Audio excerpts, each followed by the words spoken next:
The storms we chase are leading us, and love is all we'll ever trust. Yeah, no, I don't wanna waste what's left. And on we'll go, through the wastelands, through the highways, till my shadow turns to sun rays. And on we'll go, through the wastelands, through the highways, and on we'll go.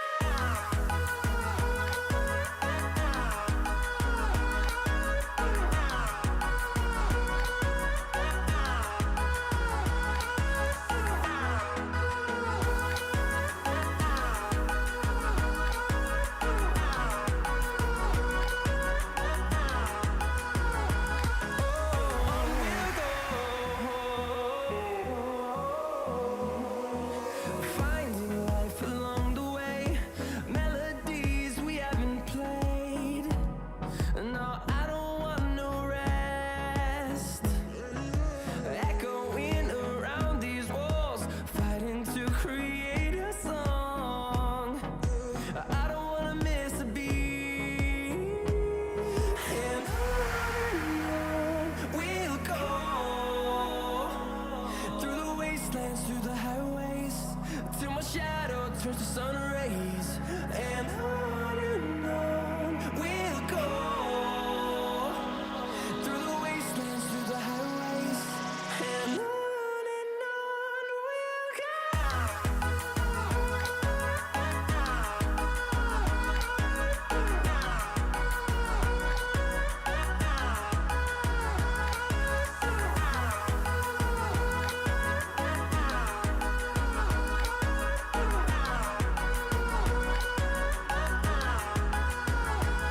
And we'll grow in number, fueled by them to see the horizon, turn us to thousands.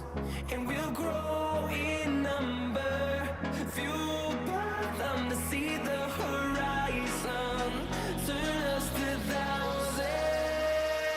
And on we'll go, through the wastelands, through the highways, till my shadow turns to sun rays.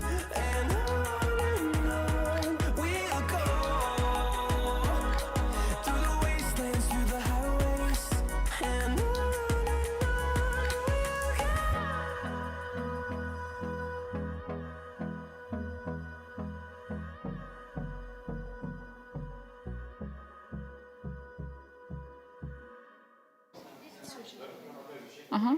Test, okej.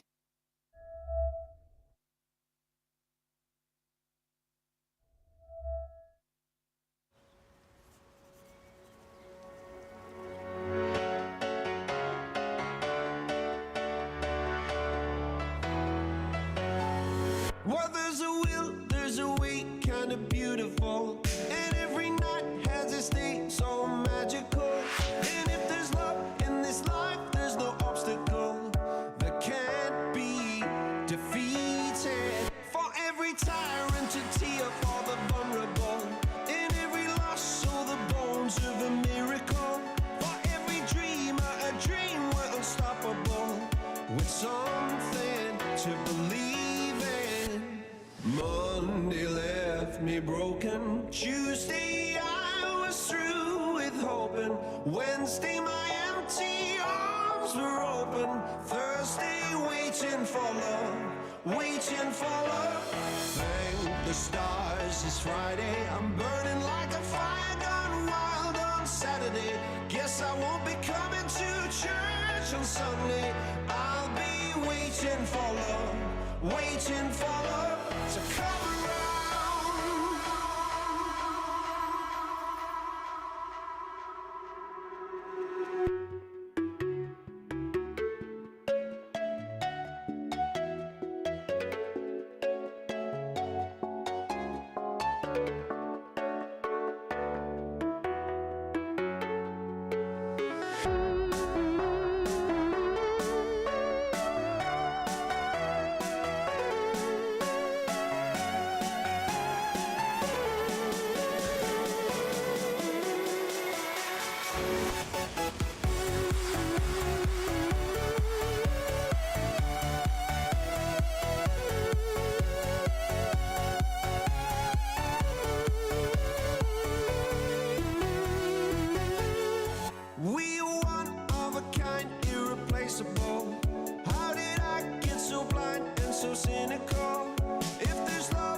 waiting for love, waiting for love. Thank the stars, it's Friday. I'm burning like a fire gone wild on Saturday. Guess I won't be coming to church on Sunday. Well, hello everybody. My name is Ekaterina Firsova. I am a chair director of Altenar, and I'm super happy to welcome all of you here today. Well, I have several questions to you. First of all, who are here only first time? Please keep your hand. Okay, great. Thank you very much. That's why let me introduce a little bit. Malta Tech Talks were designed a couple of years ago to help people with networking, with sharing knowledge, and with development. It's a great opportunity to share your thoughts, to be a speaker, to share what you think, what you know, and to discuss it with people. It has to be organized by Altenar for all these years, and I'm very grateful to our company to be hoster of this meeting. Thank you very much for all people who are helping us with it. Today we will have 3 speakers from different companies, with different experience. And we are talking about main idea of meetup today. You know that right now AI is super popular. Who are using AI in your work or in your personal life? Please, your hands. Very good, great. Today we will talk not about AI. Because, you know, we are talking a lot about AI, but it's very important. Don't get me wrong. But from our perspective, what is also very important, it is something what we can call soft skills. It's all about communication, collaboration, delegation, time management, etc., etc., etc. I truly believe that it's very important, and exactly that help us to be and productive and happy. And for now, I'd like to invite our first speaker, event director from Altenar, Elena Zulli. Please.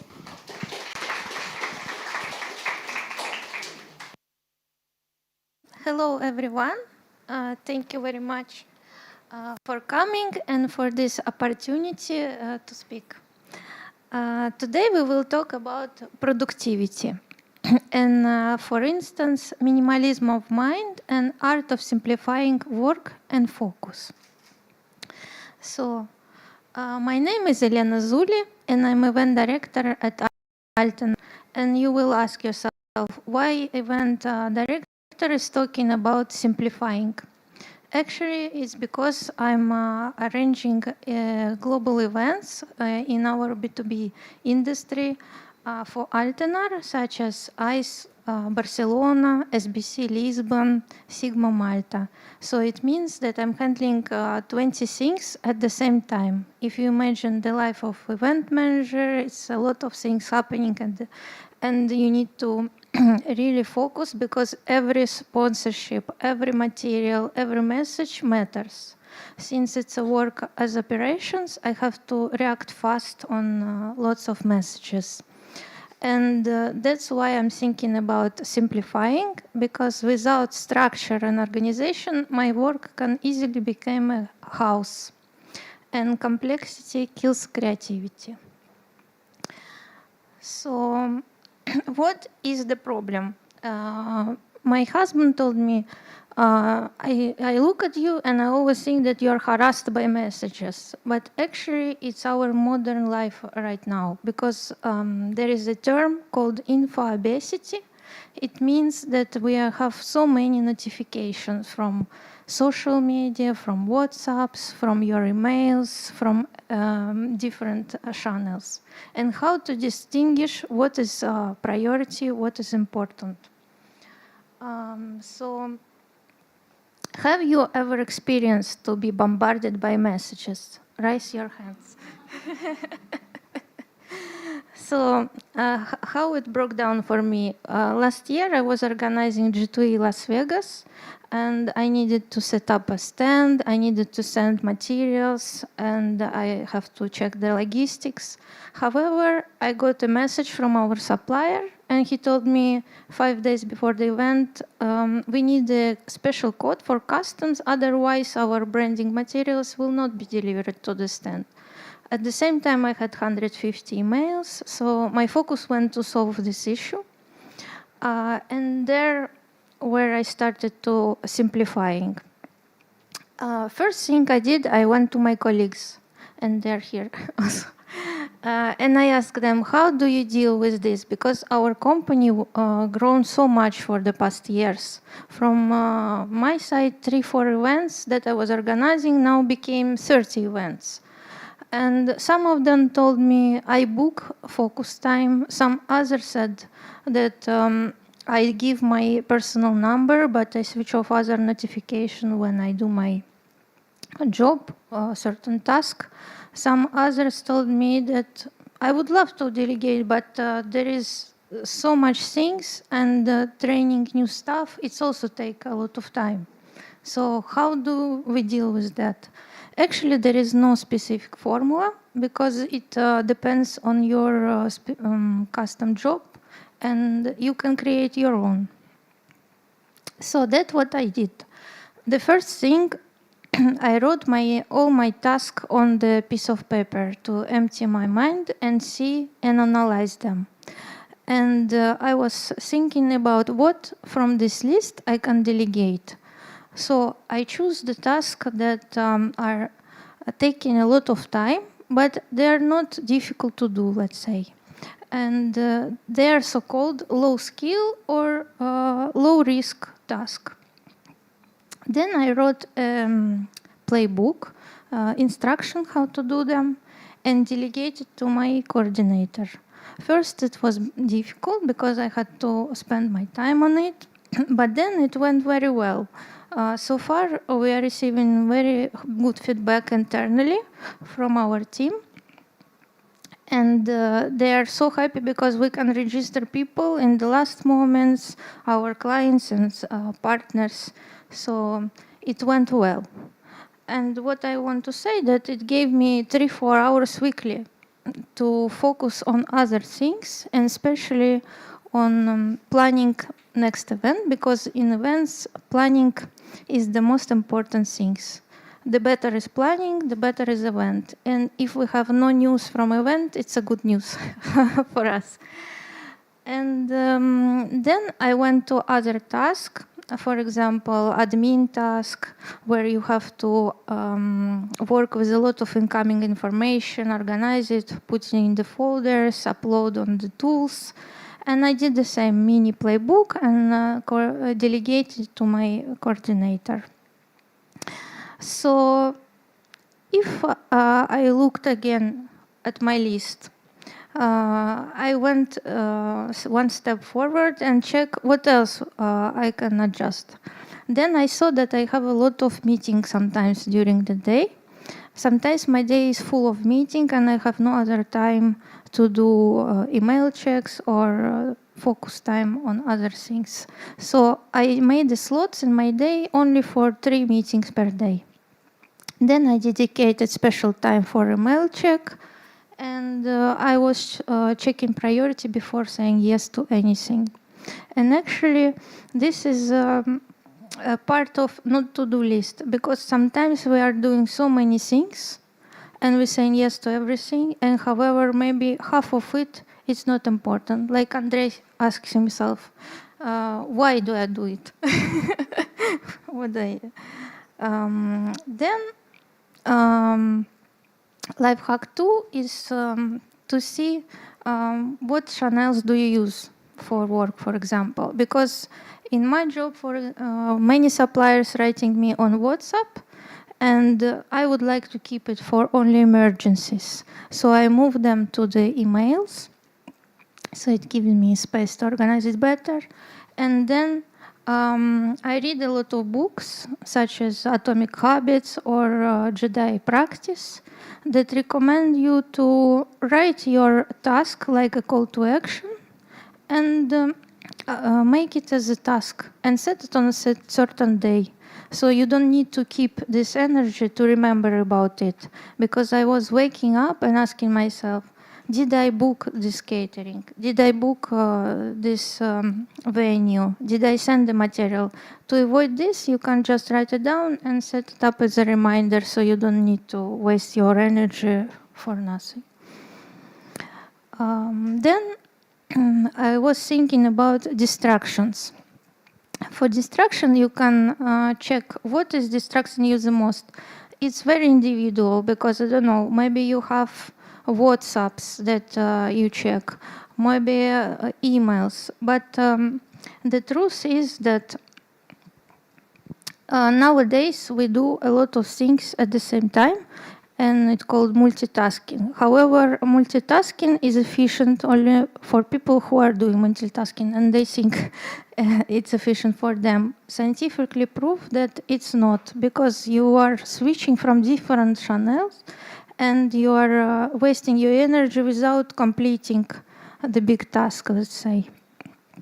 So how to fight them back? There are 3 ways.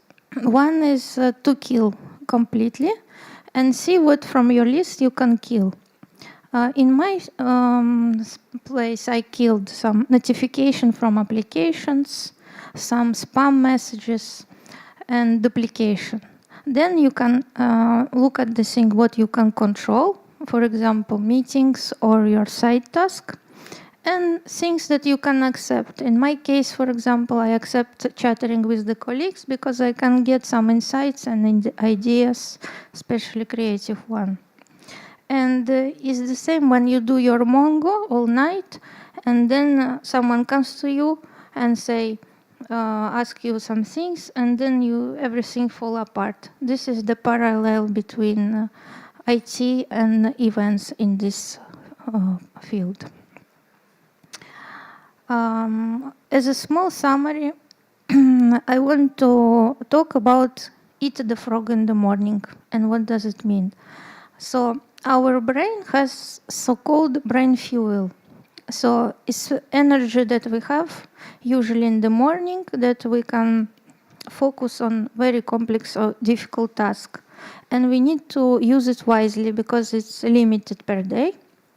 So that's why they say eat your frog in the morning. It means block a special time in your morning, at least 1.5 hours without any disruptions. You can find a lot of books about it, like 4 a.m. Club, for example, when they say wake up very early when no one is disturbing you and try to think what will bring you difference today, what is the priority, what I shouldn't do, and maybe even meditate a bit about what you want yourself and your career and your project and block this time on your calendar. It's not necessary to do it in the morning, actually. If you are not a morning person, you can do it late in the evening. It's up to you as well, adjust it.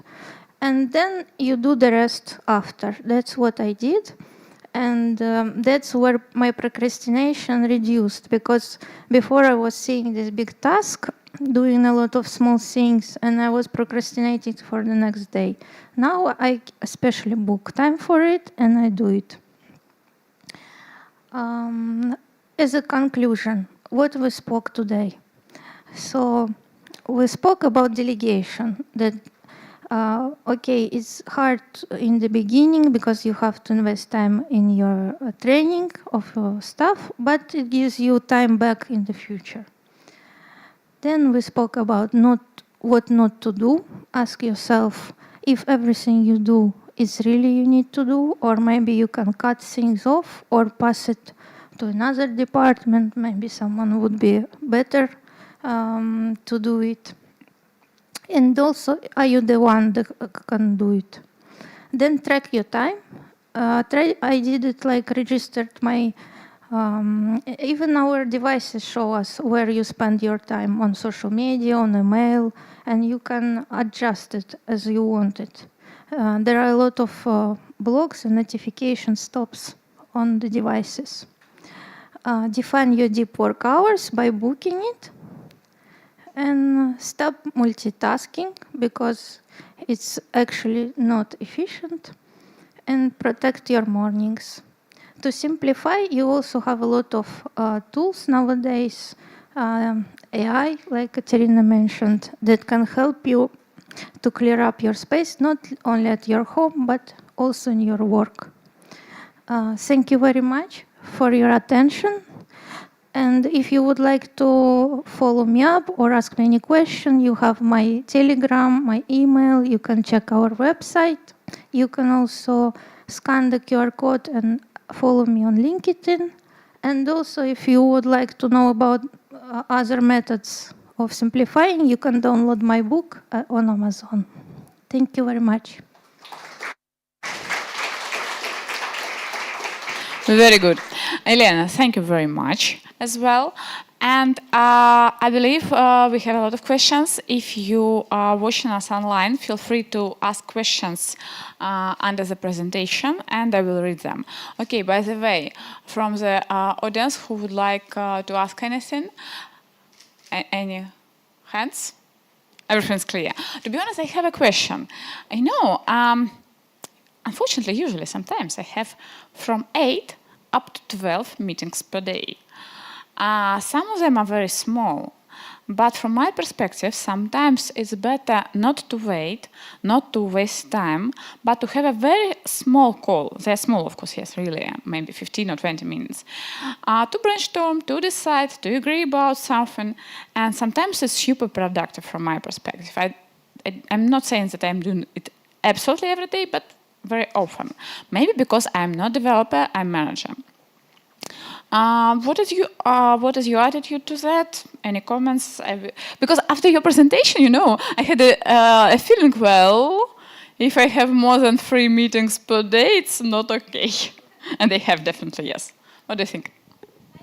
That it's also because everyone has different maybe approach on the job and different jobs, but I would suggest to maybe think about why you have so many meetings. Maybe sometimes you can merge them. Maybe sometimes you can collect several people for the same topic, so you can reduce the meetings. Or maybe you can do monthly calls or weekly calls with all the questions with this person, so you don't need to call them very often. That's what I do. Great. Okay, from my perspective, because I'm a HR director, sometimes always calls about something emergency, urgent, something happens, etc., etc., etc. Unfortunately, it's a part of our work. Well, anyway, does anybody have any questions? Okay, two please. I will give you a microphone to be sure that people, and I have seen it, be sure that people who are listening us online will have an opportunity to listen as well. Okay. Hello, thanks for the session first. Okay, I would like to ask you, you mentioned something related to tracking the time.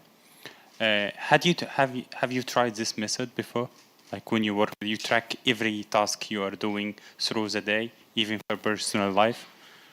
I like to track my time. I have my daily tasks that are listed. And also I like to check on my mobile where do I spend my time, because it gives you a breakdown. Did I spend, let's say, 3 hours on email, 1 hour on WhatsApp or whatever? And I like to adjust it to what I want to have. For example, I blocked some social media or restricted the hours for them because I want to spend more time on other things. And I put some notifications also or switch them off so I don't check that often, let's say, for social media. So for me, I also had a sheet where I wrote all the things that I get notification or what is to track them and understand where is my time goes. Because This, because I read about this topic in a book called Executive Manager, I think. And he is speaking about the same concept about tracking every time, even for lunch or something like that. But I feel like it's like micromanagement myself. And it's sometimes like, I don't know, sometimes you are not in a good mood to follow exactly the same plan. So I just wanted to understand like how you tackle this, how you tackle like, for example, that sometimes we're not able to do the same as planned, you know?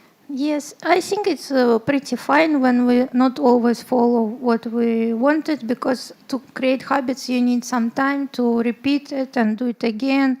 Not always You are habits. saying that it's more like an habit, not like as a time itself. Like you are focusing on the things that you should be done, not as a time So itself. you kind of form your day or reshape it to what you want. And it takes time, of course, to adjust it, because sometimes you do something automatically.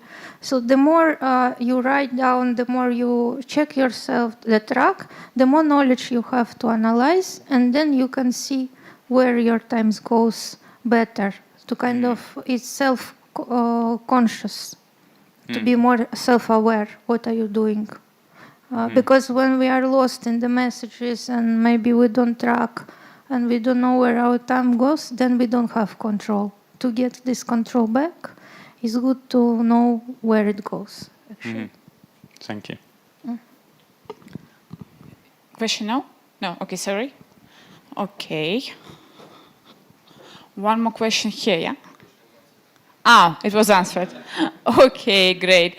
Thank you very much. I have one more question. For your personal tasks, what kind of software do you use? Only Asana? I use Asana. Of course, it's very useful. I use a lot of tools. I use I chat for work in WhatsApps and Slacks, in emails, arranging my inbox, making notification. Of course, AI tools. Now I am learning about more and more. They're on the market. They help a lot to save your time and process big amounts of work as well. Two more. Oh, three more. Oh. Give me a second. I'm okay. Hello. So thanks again for sharing this insight. I'm curious because I've been doing something very similar myself as well. I'm a terrible sleeper, so I have to wake up in the morning and be productive early. So, but how did your team align with this routine? Because this is your routine, right? Not maybe exactly the routine for your colleagues as well. How did you manage to align that with your colleagues? Thank you. I think for them was important to have more slots for me to book, to meet me. But in the beginning it was a bit difficult, but now it's really well. It's working very well and they accepted it. I mean, we have more productive calls and better agenda because we don't call each other just anytime, let's say. Next question. Thank you.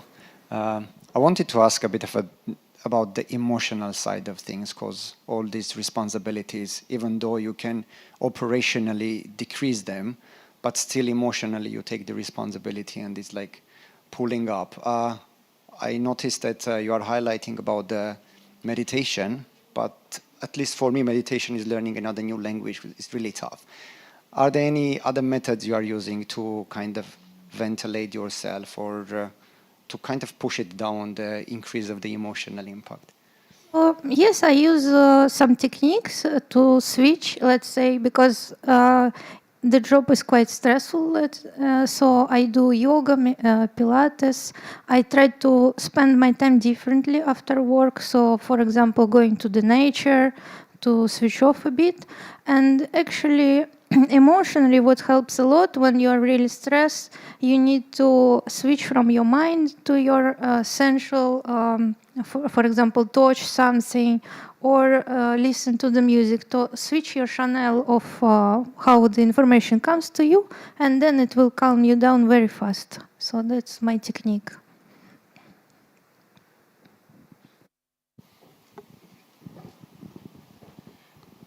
Would you consider moving some of your work to AI? So, for example, I don't know, organizing events, or maybe training like an agent, I mean an AI agent who can actually do maybe a task. Would you consider offloading some tasks to AI to take care of? think, especially for marketing department, it's a real future AI because it helps a lot. And already we are using a lot of AI tools to do our job. I don't mind it. I think we should go with the time. And if it's like this, why not? But as well as it's the same as you get an employee, you need to train it, you need to put data, so you need to spend time in it in order to get this time back later. Okay. Thanks for the session. So you spoke about before about delegating tasks, right? But how do you think that is? What do you think about the best strategies to implement to build trust with your coworkers? Because at the end of the day, okay, your objective is to save time and to make it efficient, but you are also interested that those tasks are delivered with the right quality. And so, what do you recommend? And that's why when I started, I tried to find low-risk tasks, so they're not will not affect my work so much, so I can see how it goes. And then slowly, I was giving more important tasks, let's say. And I think it's your personal connection with the person who you work with, and you have to trust. Otherwise, you cannot be a team. So this is the key, let's say. But as I showed in the diagram, you can delegate differently. You can direct, you can guide, you can completely give it out. So it depends which type of task and what type of risk you take on you. Well, very good. Thank you very much for your interesting questions. Any more? Please raise your hands if you have. Okay, no. Great. Elena, thank you very much. It was really amazing and it's very inspirational. Thank you. We will have, I suggest 14 minutes break and see you here in 7:10, okay? Please enjoy finger food, drinks, and conversations, of course.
Every takeoff is like a postcard. And when we look closer, we see and feel a lot more. Proud roots, new faces, Mediterranean warmth.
Every takeoff is like a postcard.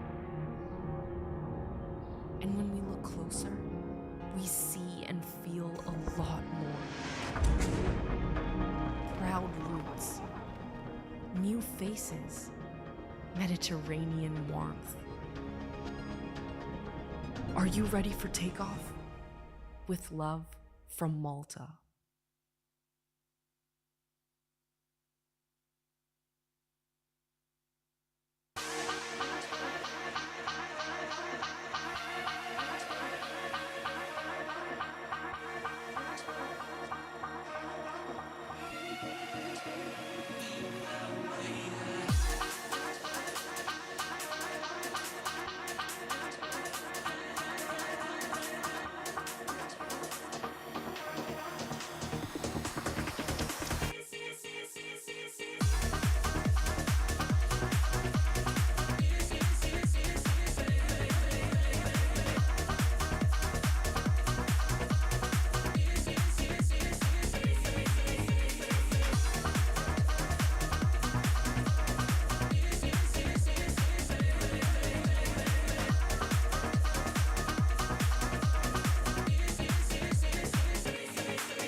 chamada, chamada, na cena. Matada, chamada, chamada, chamada, na cena. Matada, chamada, chamada, na cena. Matada, chamada, chamada, na cena.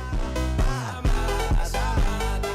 All the ladies hold up, hop in the ride, it's a brand new motor. Get on the fly, live la vida loca. My body fine, it's a Coca-Cola. Hold on, no one no sleep and I swear to total. Throwing it back when I press rewind. Losing her mind when she see that motion. Yeah, straight to the bag, getting racks in the morning. Star boy on the film named Marin. Feels like Brazil, how the man them ballin'. Shoot my shot, then I'm scoring. No one does it better. Body curving, how she swerving like a trafficker. We can have a party in the favela. Body curving, how she swerving like a trafficker. We can have a party in the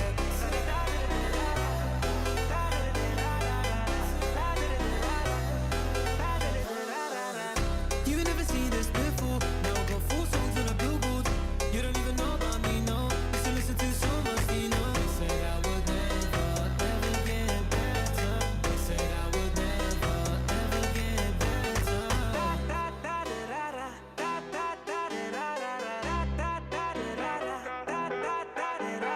Party in there, party in there. Party in there, party in there.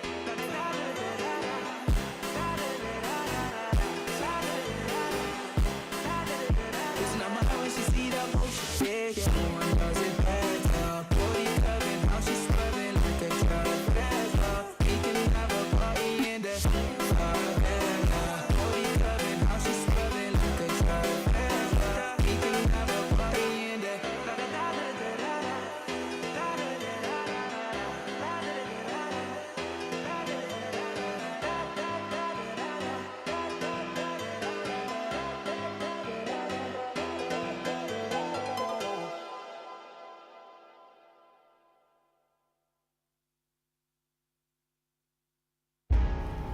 One, two.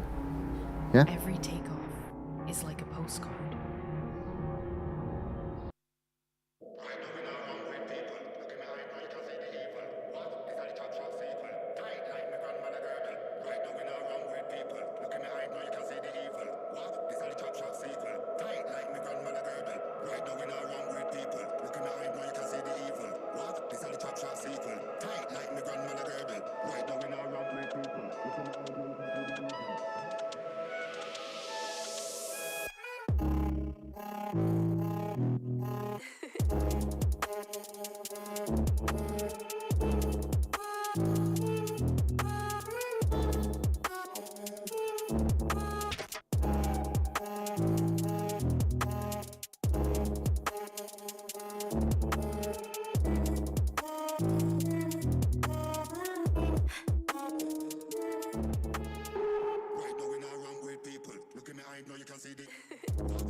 Is it working? Okay, funny. Great. Thank you. We are ready to continue, and I'd like to introduce our next speaker, Sergey Tadevosyan. Welcome. Thank you. Thank you. I would like to start with a big appreciation to Malta Tech Talks inviting me here, and Alex and Nick, who really helped me to make this fun for me. So I hope you will enjoy. Okay, let me start with a quick question. How many of you had this weird situation when you are sitting in a call, in a meeting, or watching an educational video, and you find yourself suddenly scrolling your phone and totally out of the topic? Yeah, it happened, yeah? Okay, so this is relevant to you. Okay, to my opinion, there are two main things that are causing this. The one, the product delivered to you is not for you, the course or something. The other more important thing, there is no story to follow. So today we will be speaking about products and how to tell about them. These are two different things, but in real world they are very relevant. So a couple of quick words about me. So I have more than 12 years of experience in different spheres and companies. Last 7 years I'm working in product management profession in different companies with different products, including fintech, data, and iGaming, obviously. Currently, I'm leading the product management in PartnerMatrix, which is an iGaming company. Enough about me. So before I start, I would like to quickly announce a couple of professions. So please just, if it's relevant, raise your hand to understand who is the audience. How many people we have here from product management, project management, business analytics? Oh, lovely, so I cannot cheat. Okay. Sales, commercial people, marketing. Okay, yeah. The commercial team is there. Okay. And HR, administration. Lovely. And tech people. Okay, wow. Nice, okay. So nice to meet you, all of you. And why I'm asking this, because I want to quickly touch the very, very surface of the product management. Don't worry, it's not going to be a product management training, just to align together. So what the product managers usually do in some companies, maybe they don't have time, but yeah, this is what is expected from us. So we created a vision where we want to be with our product, what kind of problems we want to solve.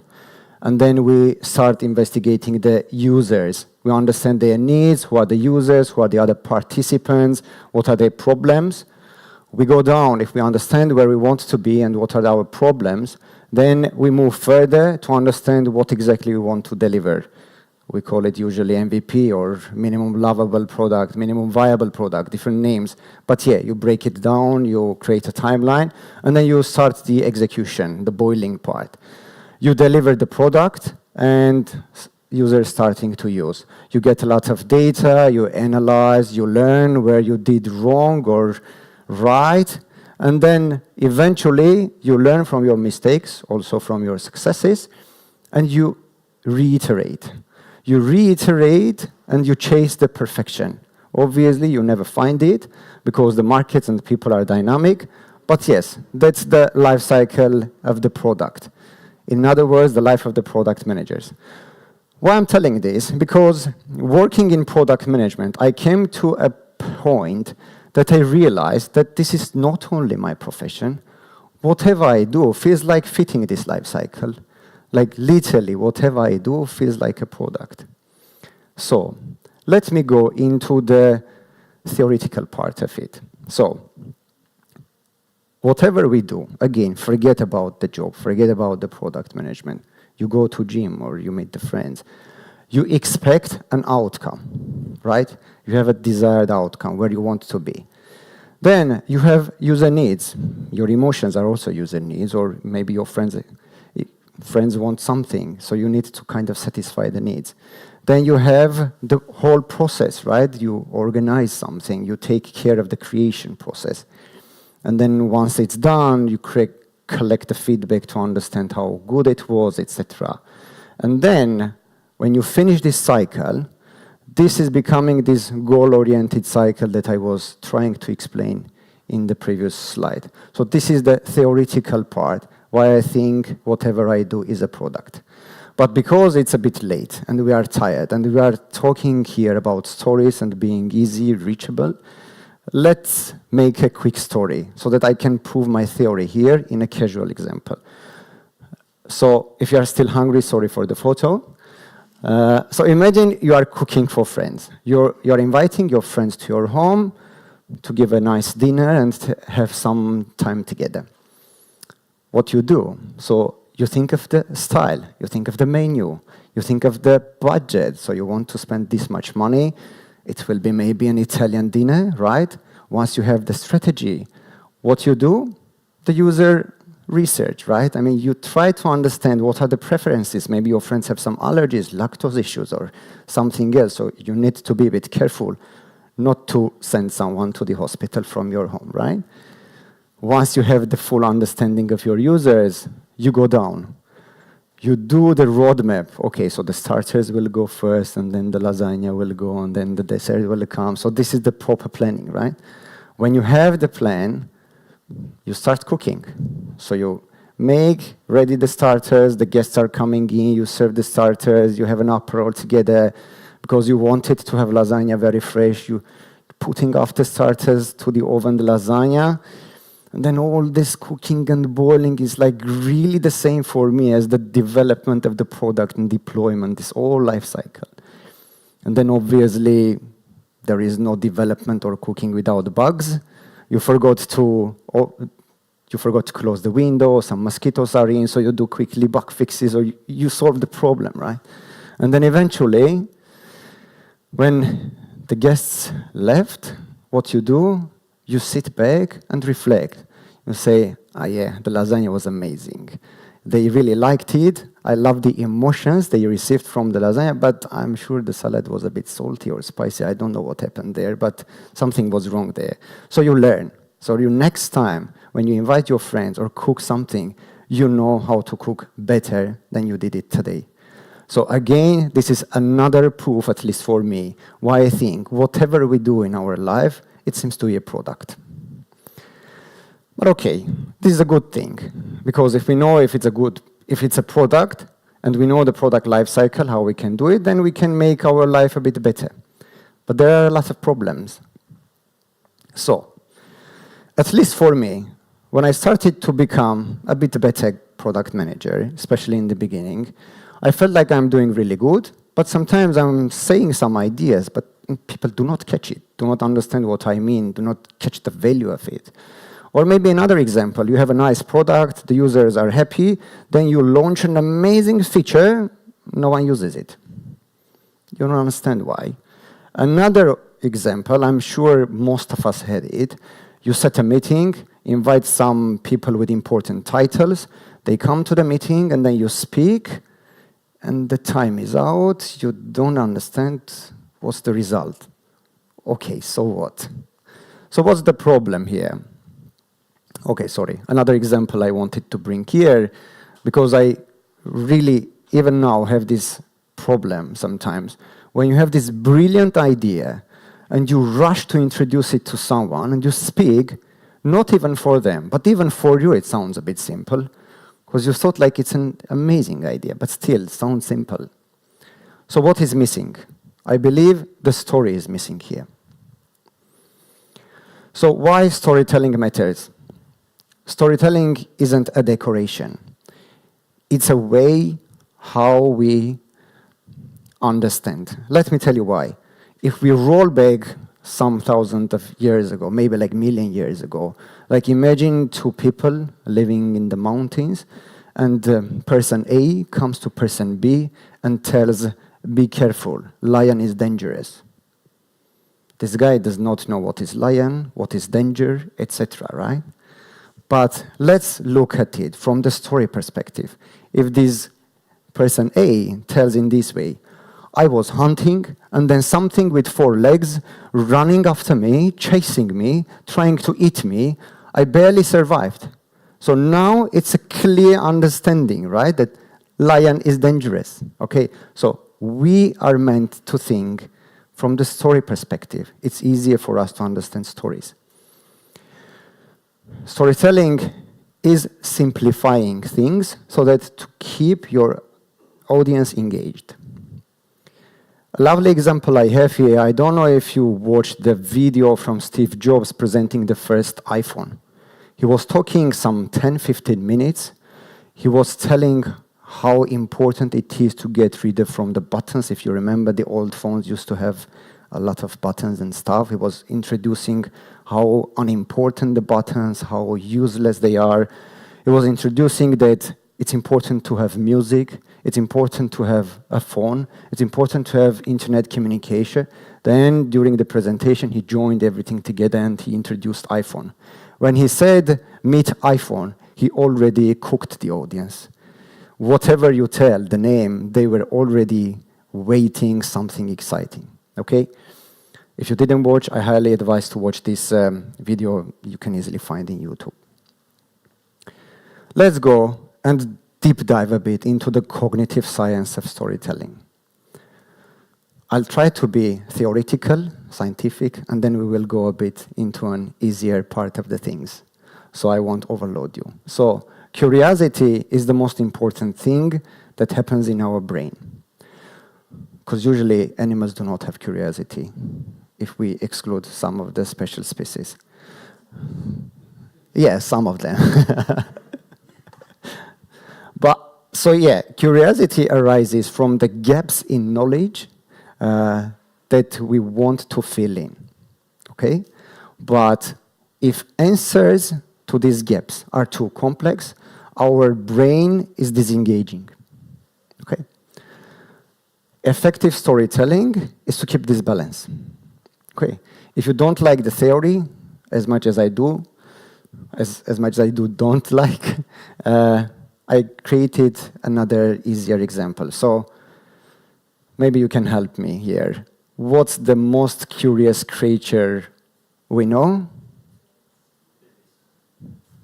Exactly, the kids. The kids are the most curious creatures in the world. So imagine your brain has a baby in it. And then this baby always wants to investigate, to learn something new, to touch something new, to put his or her fingers into the socket. Whatever they see, they want to try and learn. So this is the one part of our brain. The other part, if we have a baby, obviously there is a babysitter, right? So what this babysitter is doing here, let me go again some million years back. So our brain is working in a way that we don't know when we are going to eat next time, right? So our brain is protecting every calorie we have. Nowadays it's easy, we know that we are going to eat soon, right? But it was not like that. And our brain is developed during millions of years, right?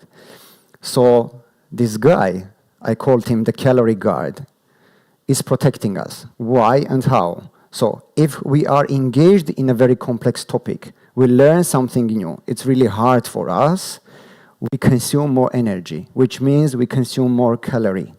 So this calorie guard is there to protect your calorie because you do not know when you are going to eat next time. And these calories are super important for us to survive. So come see. And what he is doing? Yeah, any guess how he controls us? Almost. How he can do it? Pushes you to check the notifications of your phone. Yeah, exactly. Making you to feel hungry although you are coming from lunch. It pushes you to go to the toilet, but do not need it that much. It will do everything to take you out from this complex thinking part. So you can forget it, skip it. Do not consume calorie. What is storytelling? Storytelling is here to engage the kid and to not let the guard to block you. Okay, so when your audience is blocked, you are losing the audience. When you wake up the kid and do not touch the calorie guard, so keep everything simple, you have the audience attention. Okay. What makes a story work? Emotion. The first and the most important thing, we remember what we feel, not what we understand. How many of you remembers the mathematical formula that you learned in high school? No one. I hope someone. Sorry? You do? Lucky, eh? We have lucky people here. Healthy people here. So how many of you remember the first bicycle received as a gift? The first kiss we had? Because we had an emotion, right? It will stay there. So try to make emotion with your audience when you speak or you present. Structure, the beginning, the middle part, and the end. I was hunting, someone started to chase me, I survived. So keep it as a story, keep structured. Relatability. Let me bring a product management example. If I'm launching a new feature, imagine going to my software developer and telling him, listen, let's do this, because in the end we will increase our EBITDA by 3%. And think another example. I go to my finance manager, CFO, and tell him, we need to launch this because we will increase the frequency tolerance of our API requests. Not relevant, right? I mean, they don't care. If you switch the roles, if you tell the finance manager how important it is to increase the EBITDA, he will fall in love, and same here, right? So you need to keep it related. Simplicity, again, we do not forget about the calorie guard. Once you touch it, it will push your audience to take the phone or to go to the toilet or whatever it is. Visuals. Although whatever I wrote here, and this is a very interesting fact, I didn't know about it. So our brain processes images 60,000 times faster than text. So this is related to some presentation. But even if you talk to someone in a lift or in a smoking area, if you talk to him like this, blah, blah, blah, blah, blah, blah, he will not remember, right? So you need to wake up the Italian guy in you and be a bit, descriptive with your movements and stuff. Let me tell you a couple of real-world examples why I value storytelling. This is from my professional experience, and I have some ex-colleagues here sitting, so they will not let to lie. This is just a photo I copied from internet to show that things can be really complex. Although I'm kind of a semi-technical guy, but still it's complex for me. This is not related to reality. So what we had the situation in my previous company where I was leading the data products. So we had a lot of requests from different stakeholders, and we were not managing to deliver these requests. So we came to the point that we need to have a self-service BI, and we need to give the data to the people so that they can use and not request the report or something from the data team. And obviously, we prepared the data, everything was ready. We presented the BI tool. We showed how many different data sources are there. Google Analytics is here, HRM is here, finance is here. So all the departments can benefit out of this. We explained and showed how easy it is. And yeah, we received a lot of applause and confetti and hearts during the call. Some 200 people were watching us, the data team. And what happened, we were expecting some 100 plus users joining the analytics tool, and only 10. I don't believe even 10 people joined. So it was time to sit back and understand what we failed. Because I knew that we created an amazing product. But what happened? No one is using here. So we went back. And I said, okay. I thought the product is the real product. But in reality, the product was the meeting that we were communicating to people. I didn't realize the meeting is the product. So you need properly to do this meeting so people will catch it. So what we did, we started a user research. Now, if you remember the product lifecycle I was talking about, we identified the user needs, and we identified something very important. We discovered that it is super complex to work with data. It can sound very simple for you guys, but I mean, we didn't think about it. We thought it's really easy. And by the way, the guy sitting there was helping me a lot with the processes because he's an agile coach, mentoring me with the processes. And then what we did, we invited specific group of people, 20 people, let's say casino team. What we did, we asked someone from the team to share his screen, like George, can you share your screen, please, and log into the BI tool. And then John, someone from his team, what are you working on today? What's your project? Something. What is the most important KPI you are tracking? Conversion rate. George, can you put the conversion rate report on the dashboard? No, I can't. Okay, let me tell you how you do it. And then one. Another person, Charlene, what are you doing? I'm tracking the traffic. Okay, George, can you put the traffic report there? George already knows how to do it, right? And then after 30 minutes, 40 minutes, we had this amazing dashboard, and this is just a screenshot, not related to real dashboard, where we created with them, for them. So the product was useful for them, not something that I was just thinking it is good. Eventually, as you can expect, we had a lot of excitement. The other team started to approach, hey, can we create another dashboard for us? Yeah, it's lovely, we can use our own metrics, etc. And yeah, I learned this story that you need to treat everything as a product and tell a proper story, otherwise you will lose the audience. Let me tell you another story from Shark Tank. I don't know if you know this show. So entrepreneurs are coming and introducing their business with expectation to receive some investment in return of the share or something. So this guy, the one on the right, was presenting Minuscule. Sorry, I don't know all the details, but Minuscule was a protein bar or something that basically you eat and it blocks the digestion of calories, so you don't, well, you eat more, but you don't get fat. That's the theory.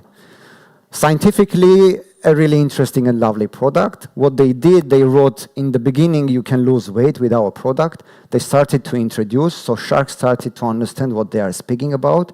And for them, it was like a misunderstanding. You cannot lose weight if you eat this. You basically just don't get more weight, right? And then they started to ask questions. These guys became very kind of defensive, confused the sharks, and they started to argue. So the sharks lost the story. Obviously, we know, right? We understand the end result. They failed, no investment. Sharks told their audience not to buy this product because they think it's a scam. And then, after a year, unfortunately, these guys went totally out of the business. Obviously, it's not only about the story. But I think the product they were presenting, if you watch Shark Tank other episodes, there are much more crazier ideas that get investments. I believe this one could get a 1 if it would have a better story. Why I think so? Because I want to share another example with you, again from Shark Tank. I don't know if you heard about this one. So, Cupboard Pro was presented by 3 young people. They were presenting this one, as you can see. This is the real example, the real product they were presenting. So the product had this box when you cut the food and you can save it there, or maybe the remainings of the food. And these stripes when the juice can go out and do not block you when working. As such, don't get me wrong, I really appreciate this, although I don't cook that much at home. It can be a good stuff, but let's see what happened here. So they made a story, a real story. And if you didn't watch this, I highly advise to watch this video. So they were presenting the product that was coming from their father. Their father passed away before the presentation because of cancer. And he got the cancer because of 9/11. He was helping after this 9/11 in US, helping people for weeks, and that is why he got cancer, and he passed away. And he had this dream to help people to make better, their daily routine when cooking. Even now when I'm telling, I feel like something on my skin. So definitely watch it. With their story, they brought to the point that all sharks got super emotional. Some of them started to cry. And the result, they received $100,000 as 20% of the share. And the most important thing here, guys, pay attention. After 6 years, a cupboard selling company was valued $15 million. Like, can you imagine? This is a real story. So now tell me, this is not about storytelling. I mean, how can you sell a wooden cupboard in a way so that you have a $15 million company, if not the story, right? So that is why I believe whatever you do, you need to tell about it. Otherwise, you will lose it. Okay, let's do a bit of a quick recap together. So what we investigated together, researched together. The first part of the left hand, the product. So whatever you do, think of it as a product. Understand the stakeholders, even if it's you. This is very important. Because if you go to gym without understanding your motives, you will drop it after a week or two. It's proven method on me. Define the expectations. Think like why you do something when you do. Analyze and measure. Always try to measure. Even if you think you have the clear understanding what you are chasing, what you are measuring, no. If you start to write and to be very transparent with you, you will notice that some new things are coming and some old things are being vanished because you didn't think that they are not needed. Learn and iterate. Almost everything in our professional life, almost, we can redo. We can do it again. So whenever we do something, whenever we fail, it means another learning session. Just learn and redo it again. This is what I learned from product management. And to be honest, at least in my life, maybe I'm too lucky, the employers, the clients, the users, they are really forgiving when you are transparent. When you learn, when you do better next time, they really forgive you. So it's okay. Just fail and do it again. This is the product part. And once you do a great product, just tell about it. Don't keep it. Show the value, not the numbers. So instead of showing numbers, how you grew, etc., show the value. So how many people you helped, how many people are healthier now because of your product. Create emotions, not presentations. Again, remember the baby that was curious, remember the lion that was running. It's all about emotions, right? So try to tell the story in a way that people will get some emotions from it. Simplify it. Do not forget about the calorie guard, because if you say something very smart, you will lose them.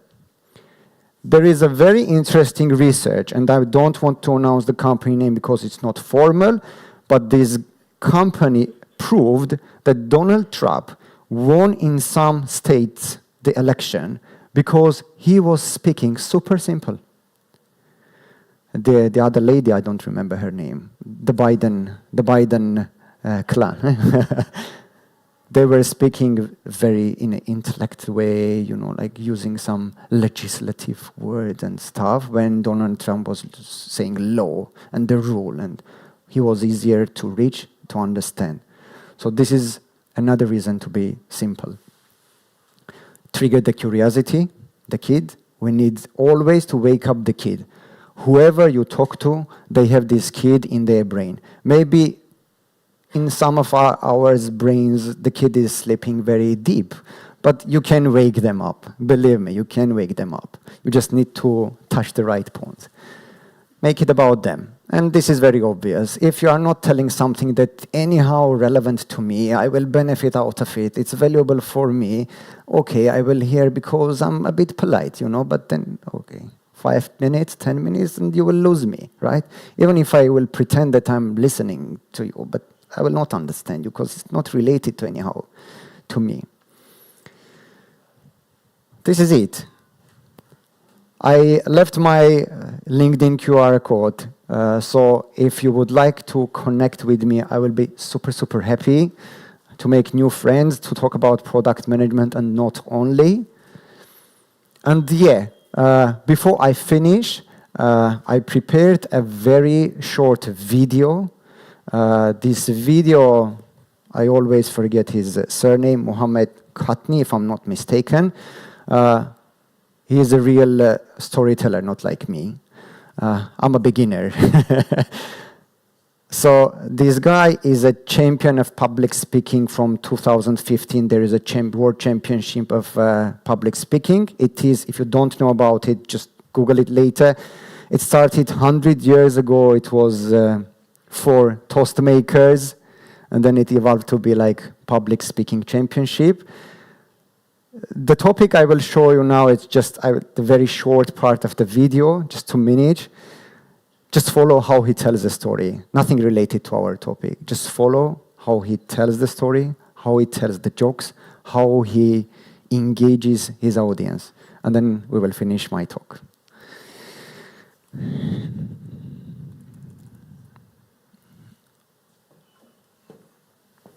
Sorry. If you're watching us online, we will not be translating, it's okay, but you can find a link to this video in comment, and after you will watch video, translation will come back. Yeah. Okay, so I will keep just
some stupid jokes with the so serious face that seriously, even third time, fourth time watching this video, in the beginning I started believing he's serious. And this is why I really give importance to storytelling and how we speak, how we use the words, what kind of words we use, and what are the emotions we give. That's it. Thank you very much. I hope it was useful. Sergey, honestly, it was amazing. I'm feeling I need to share with my team, to be honest. Okay, great. Guys, do you have any question? Please raise your hands if you would like to ask anything. Yeah. There is also, I'm referring to the video, there is also this thing like millions of people are dying every year because of the alcohol, right? But nobody ever considers how many are born because of it. Very good example. Yeah. Yeah, I believe without context it's impossible to inspire people. But your explanation why context is useful, I really likes more than mine. Okay, well, guys, I see. Give me a second.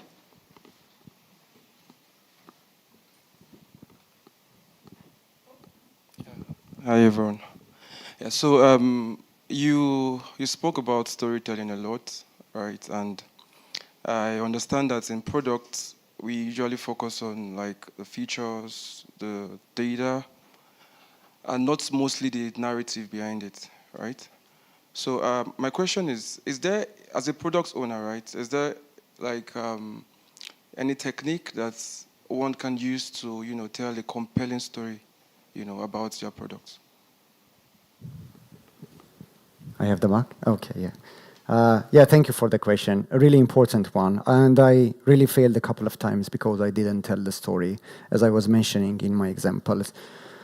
Yes, I will be super simple. Currently, we are in our company using a couple of tools. Like whenever we are launching a feature, before the launch, we are presenting a short onboarding video. Because we are a B2B tool, it's easier for us to create a video. If you are creating a B2C tool, it's easier to go with like embedded video. Maybe you saw like something from WhatsApp, or if you log into Jira, maybe a new feature is coming, it's onboarding you. So I would highly suggest to use videos.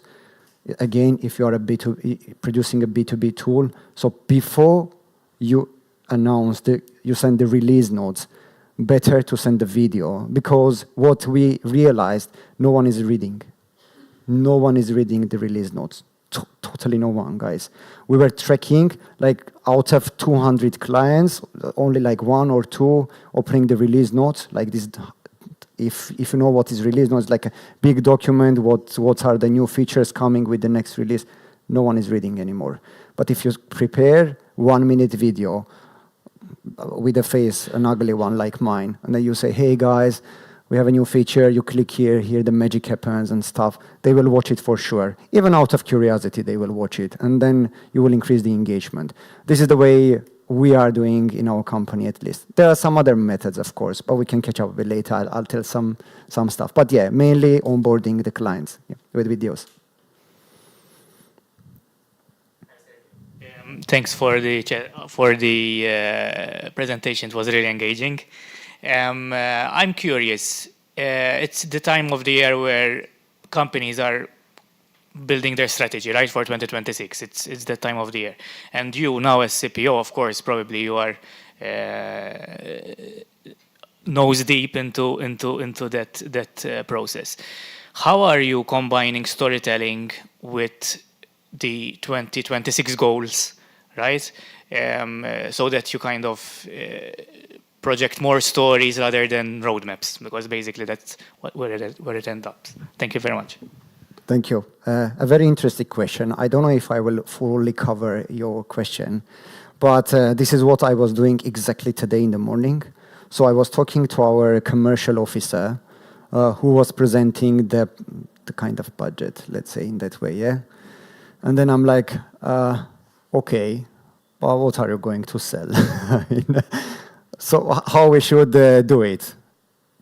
Usually, based on my historical experience, from the numbers you come to the problems, and then the problems become solutions, and then solutions become epics, and then epics become user stories, and so on. But we decided to keep it at least for C-level on the vision level.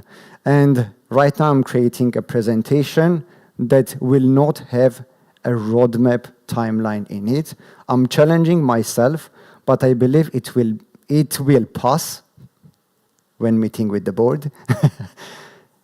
And yes, I'm trying it first time in my life, to be honest, but I have very high belief that nowadays, again, because I'm a manager, right? If one of my teammates showing me like long list of timeline, coming and going, okay, you read maybe the first 2 or 3, but you don't catch.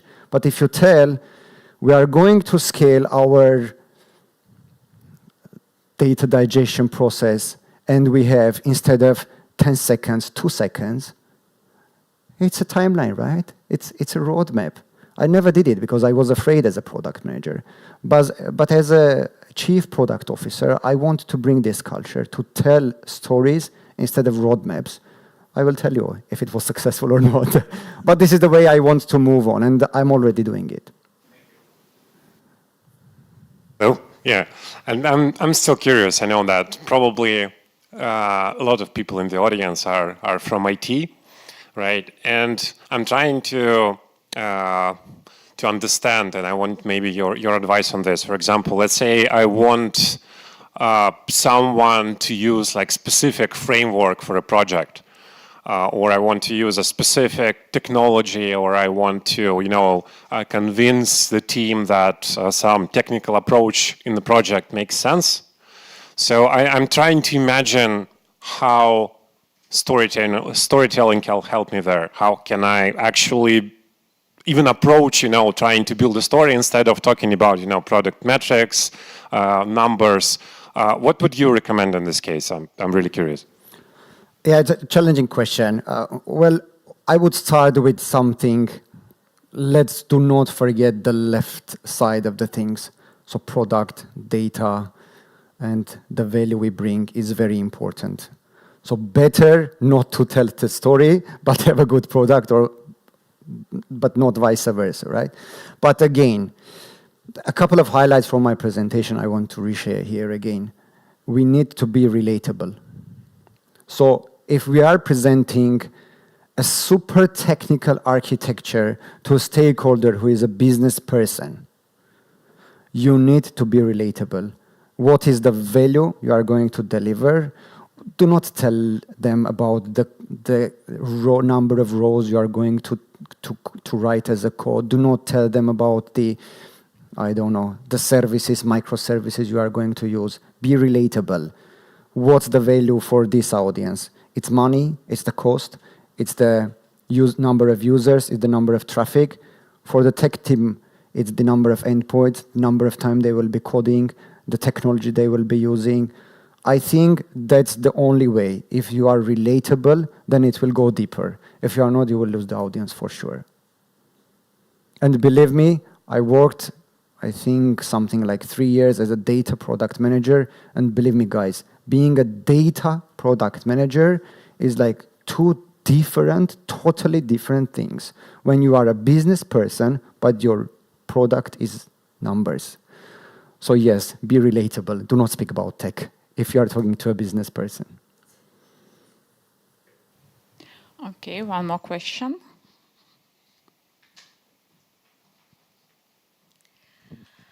My question would be, as a marketing person, we are 100% stories driven. We can eliminate the product from the story whatsoever.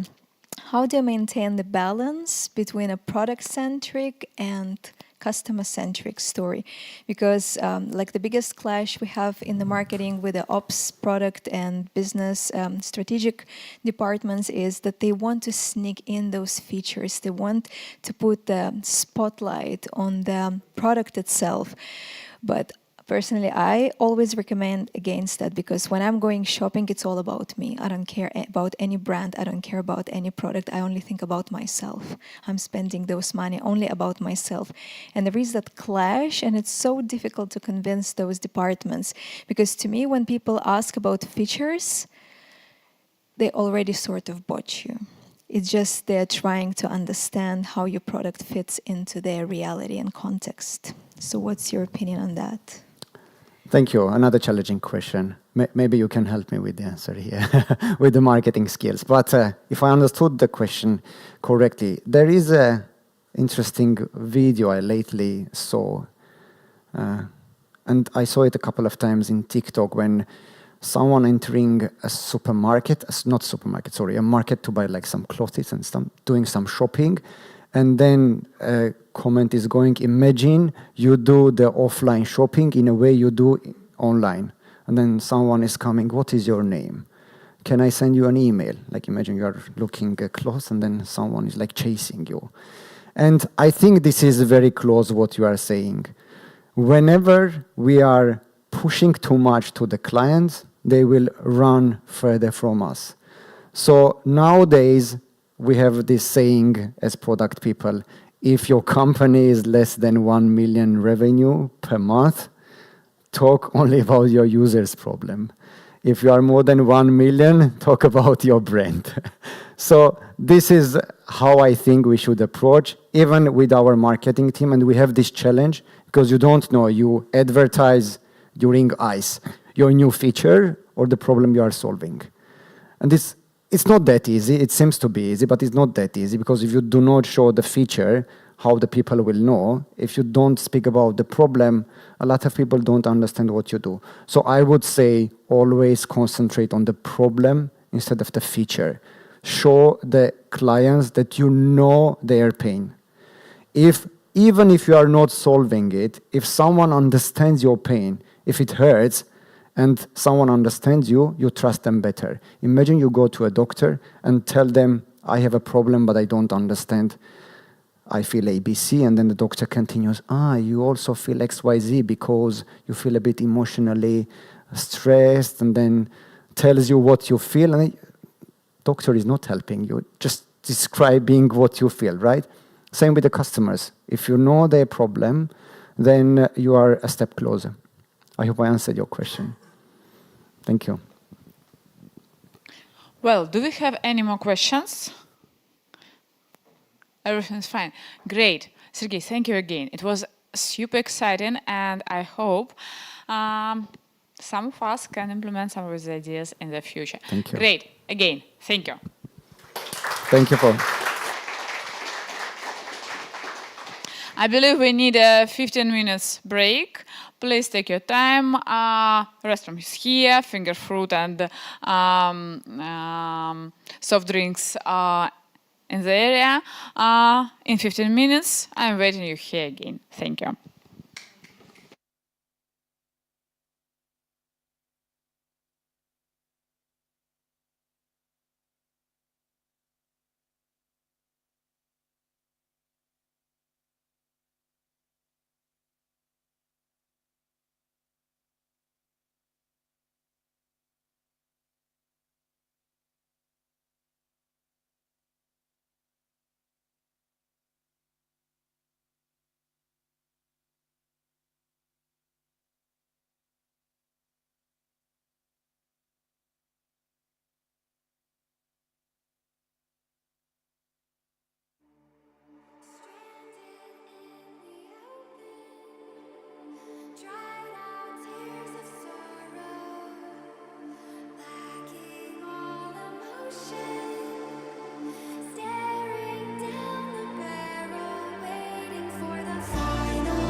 Burning the bridge that keeps us.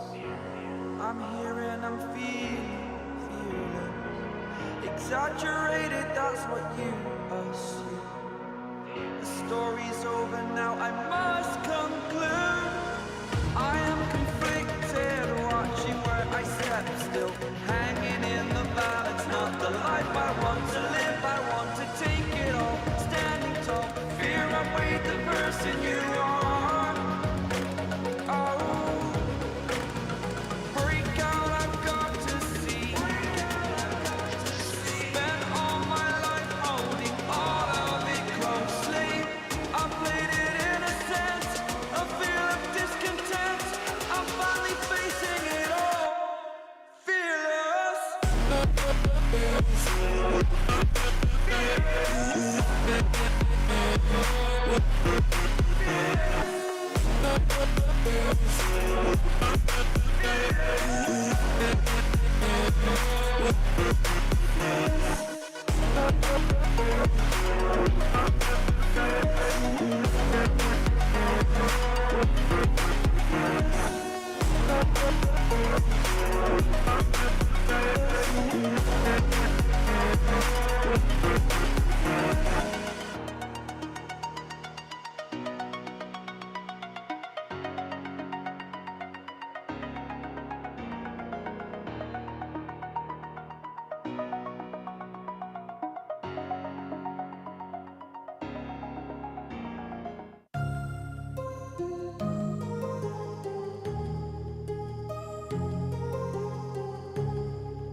GoDaddy has the perfect hosting plan for any website, from low-cost shared hosting to your own virtual server.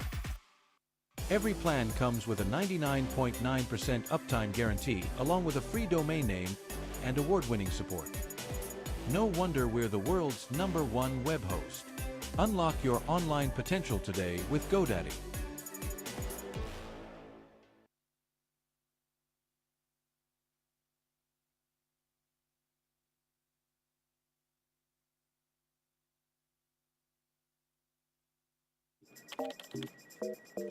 Friday is company karaoke, 90s pop theme.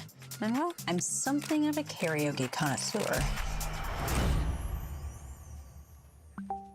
What's this? Brad wants a plan to reach a new quarterly target, and he wants it by Friday? Try to throw me off my karaoke game. Not gonna happen. I've got Grammarly. Time to brainstorm. Perfect. Let's build this out. What's next? Let's see what the experts might say. Right. Starting with metrics is way stronger. This is good to go. Amazing work on that plan. Can you present it to the team next week? No problem. Thanks. Nailed it.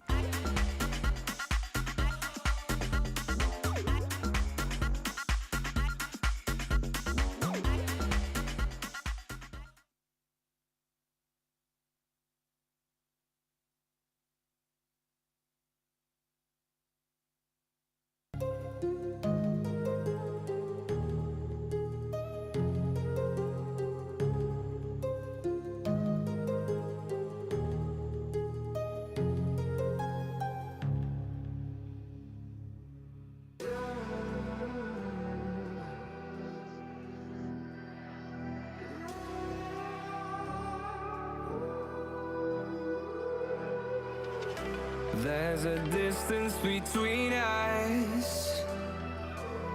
It's getting hard to reach out. Haven't seen you in seasons, but all I hear is your voice. I know my limits. You can break me down, but I'll stay till the finish line. And I've been counting minutes for quite some time now, just to see you again. And I've been counting days to get away, to see you again, see you again. Been fighting ways to get away, to see you again, see you again.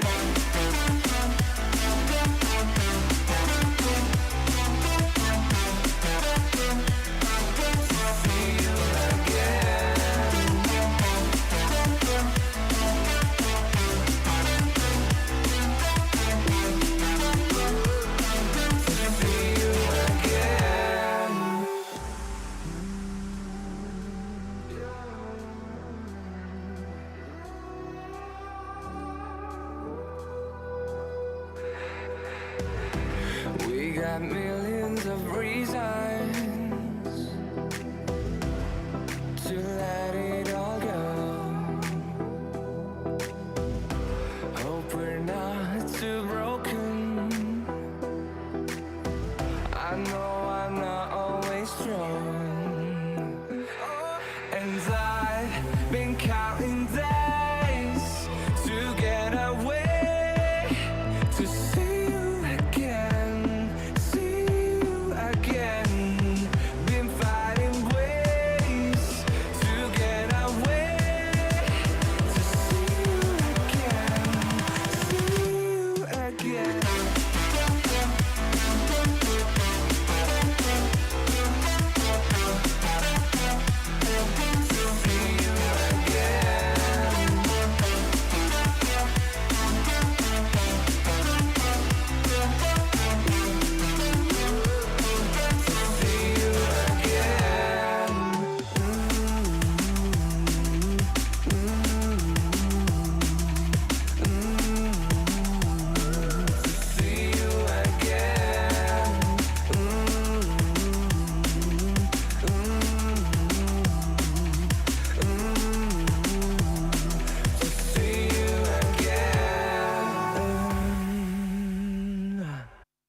Imagine being able to build an app with your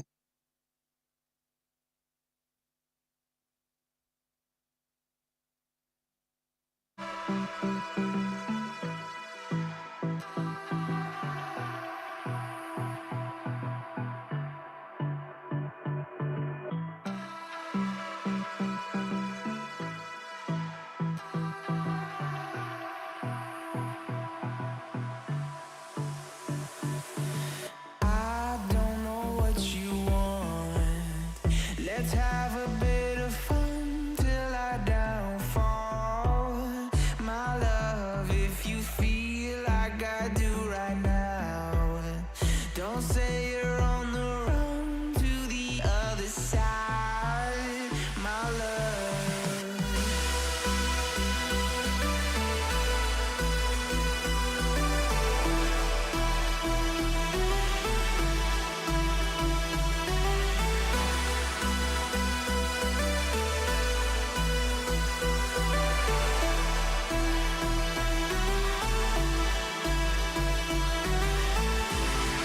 You say you wanna try, but you never do. Sugar, there's a reason why we lose. You say you wanna cry, but you never do. Sugar, there's a reason why we lose.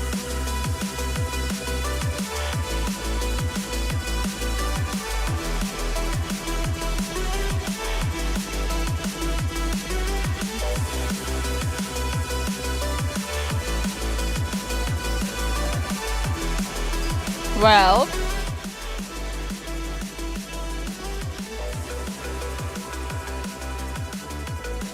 are we ready?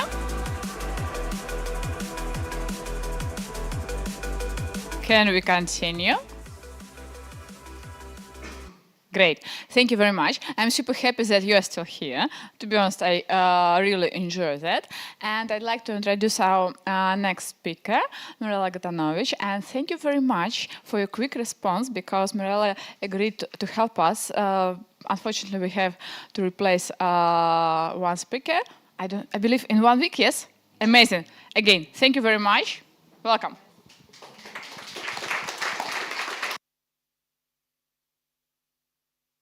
My first job here is going to be to keep the calorie guard away. Then let's hope we'll manage everything else after that. Guys, a topic that we choose for you, it's revamping old ideas with new solutions. Main idea at the end of this presentation is going to be if you can take something at home and just to give fresh thoughts on what you're already working or what can make your life easier later on. Just think about this in your daily life, not only from your experience. My name is Mirela. I'm a head of product for Amusnet Gaming, working in the industry for already many years. I'm not going to mention it. Last couple of many years, we are talking all the time about innovation. Innovation in tech, innovation in product, in investment. When we are doing content writing, when we want to get more followers, etc. But we are forgetting about the old ideas that we are having there. And also something like this can make us standing out. We are working for good or worse in competitive markets and in competitive industry. So in order to stand out, sometimes it's not so easy. Sometimes we don't have a budget to do it. There are different reasons behind. But the main idea here is just when you have a nice old idea to give a different concept and a fresh rereading, and then to adapt to your markets that you want to attract, or just to see what it was working in the past and what is not working now. Every idea, even if it was being developed or being created years ago, with the right strategy can impact your business and also can bring you to the new markets and penetrating them one way or another.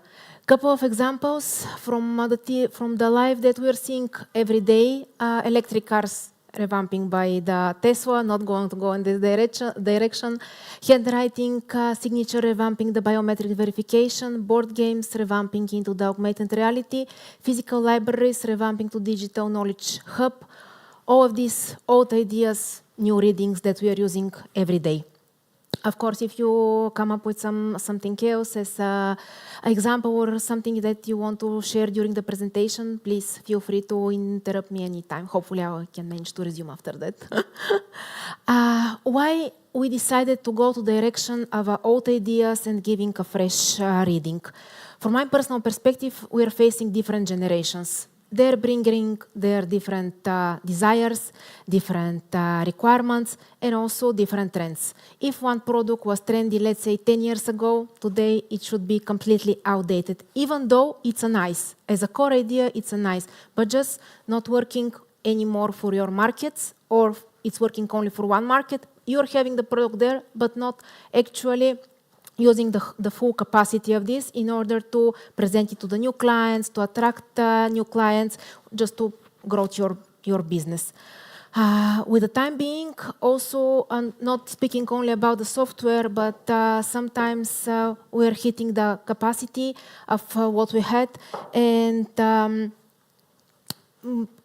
the product is not good enough, or sometimes even it's not meeting anymore the requirements of your customers, of our end users. It could be your followers, even it's not needed to be specifically related to what I'm doing every day.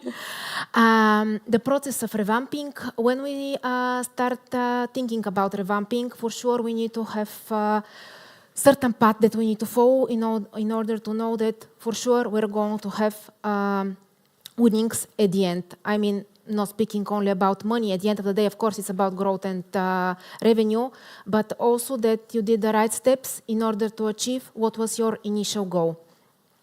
First thing, you need to value your idea. If it's really valuable, to invest. If it's really going to bring you something after that, you need to know the gaps of the market, of the customer needs.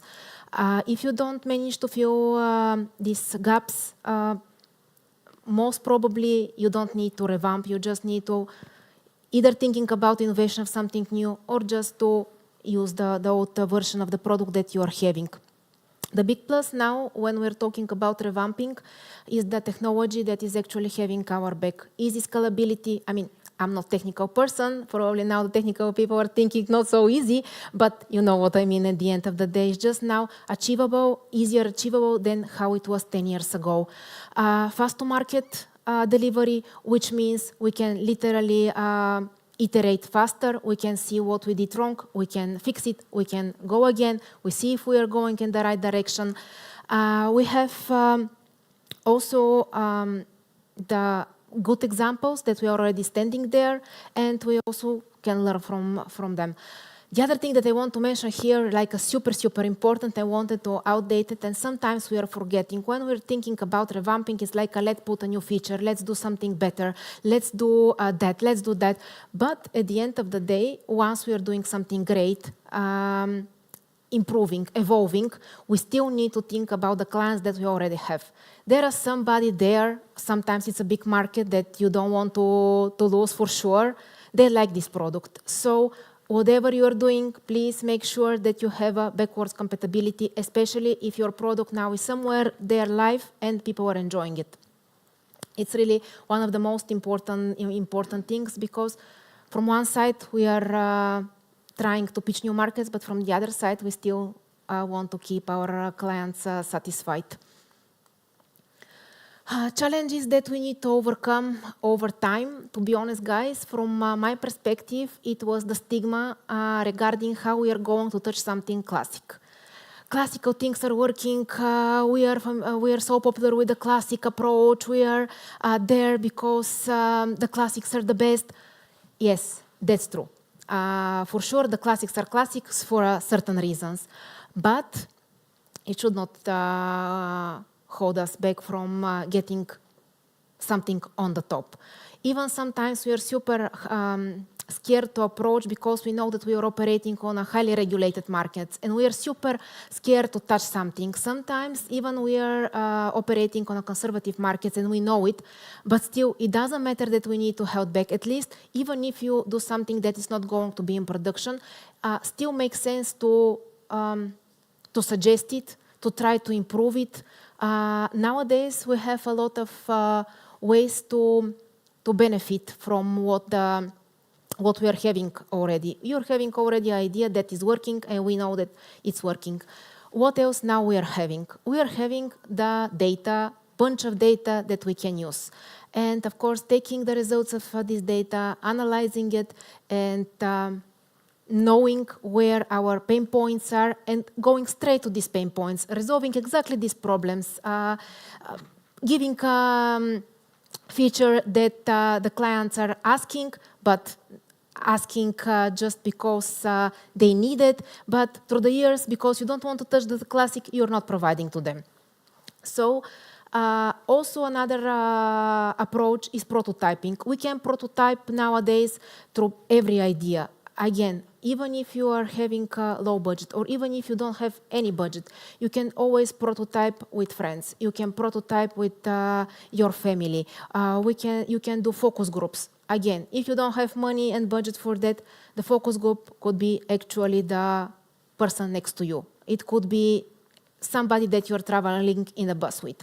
So nowadays we have so much opportunities that we don't need to focus on the problems that we are having. I don't have a budget, I don't want to touch the classic, I don't know how to sell my idea to the management.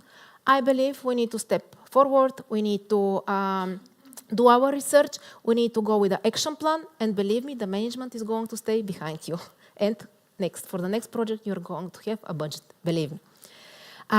So never be scary to give ideas, and of course to cover these ideas with actual plan how to approach it and how to resolve problems. Now I'm going to give you an example of my professional experience and actually how this topic was born. Innovation is evolution, not mandatory revolution. Again, another some sentence just to rethink and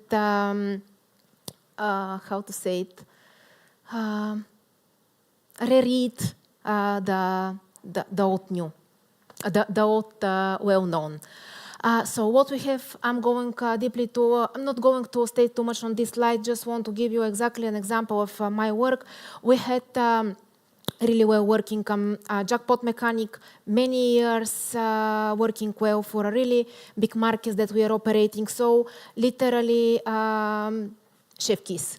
But with the time being, the game aging could not scale enough because the jackpot is holding it back. Data was showing strong performance on certain markets, but unfortunately, with the solution that we had, we cannot go and attract new markets. So just it wasn't the correct fit for the new opportunities. A decision was made to recreate the jackpot core while preserving the key features. Here is the thing that again I wanted to outline. Key features are super important for the markets that you are already operating. Don't be be brave to start digging into it, but don't be so light thinking of if you need to scrap something for a product that is already working, because some mechanic to be really successful, it means that something is really good behind. So keep this in mind. What we decided to do, we of course upgraded with a new feature, refined the look, and we started pitching the new markets just with a really small and calculated twist. Some, again, examples from the bigger business than ours.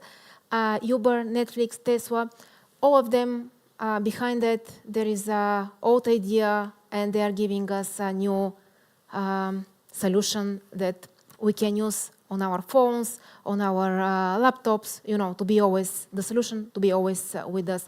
How you can use it on your daily life for work, or even if you're solving some problem in general in life, first you need to see what are the weaknesses. The most important thing is analyze the weaknesses, value the idea, and then proceed with the next steps.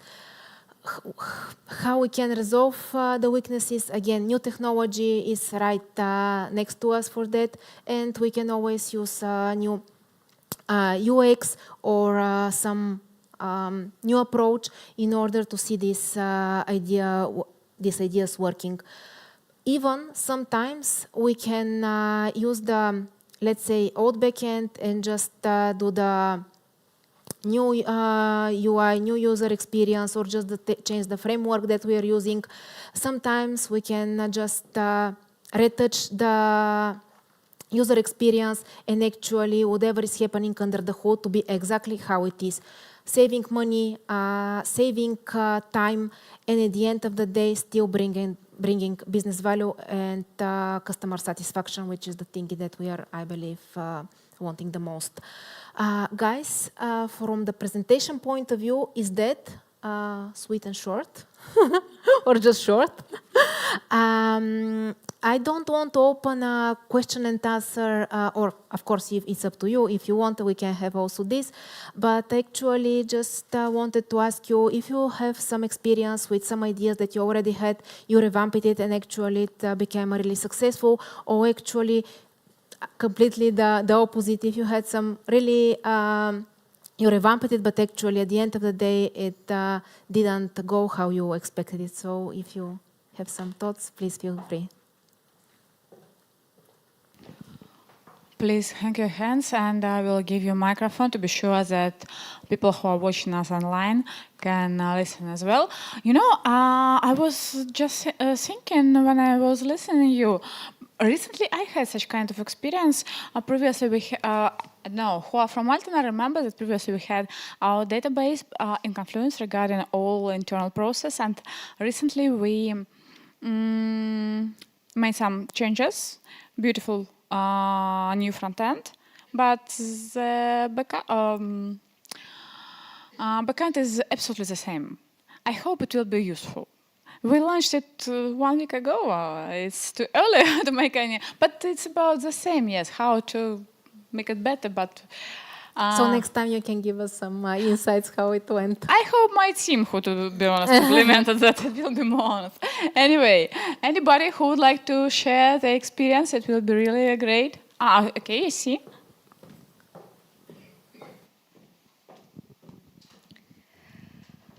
First of all, thank you for bringing up this topic. It's very near dear to my heart because I believe the same in marketing with brands. It's very important to keep them relevant to the new generations that are coming, and people are changing and progressing so fast, and so many businesses are falling behind, and there comes the point because they're not trying to be contextual enough. They are forced to revolutionize themselves to be relevant for the customers. In the story, I would say probably in the marketing itself, not the product. When the digital marketing took over with all the SEO, Google searches, Google ads, and social media, for some reason there was that 10-year period of time when everybody thought that the digital marketing is the strategy, and everybody was so overly reliant on tools, and especially this happened to the iGaming industry because it's very regulated and advertising is very limited. So they somehow thought that SEO does miracles on its own, that social media does miracles on its own, but it's merely the tool. It's the story that you tell. It's all the sales triggers that you bring up for those tools. So I think there is sort of like a revival of the old school marketing that we inherited from all the great legacy brands as Coca-Cola, Nike, Apple, and so on and so far. But I would like to ask you a question. Yes, it's important to revive the brands and products, but how do you create a product that is relevant to several generations of customers so that it doesn't need the revival? That's really hard to answer, to be honest, because always, it doesn't matter what you're doing.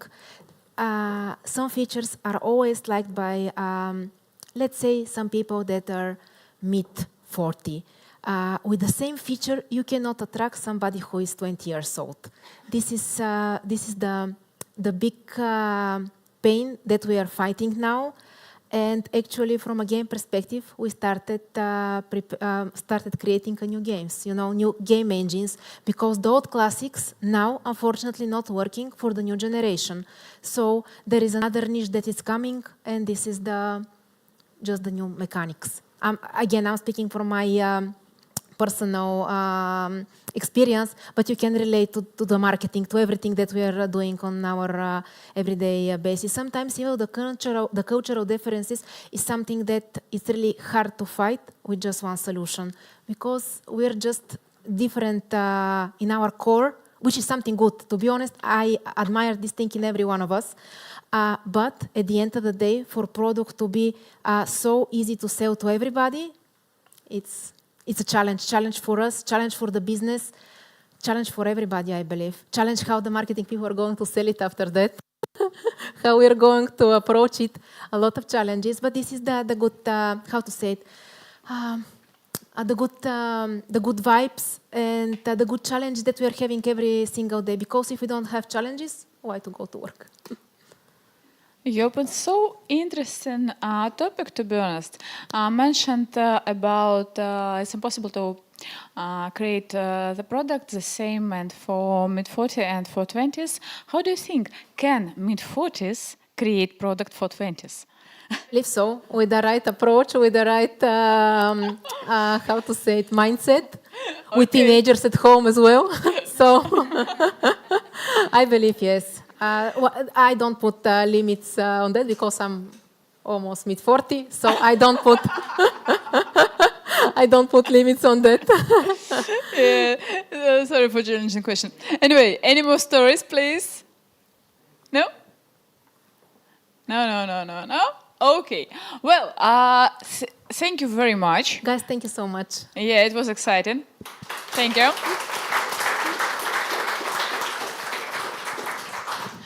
I highly appreciate that you spent with us this evening, and I will be happy to see you on our next meetups. If you have a feeling that you can share something from your heart, feel free to contact us. All of you have emails from Malta Tech Talks. Please answer, share your thoughts.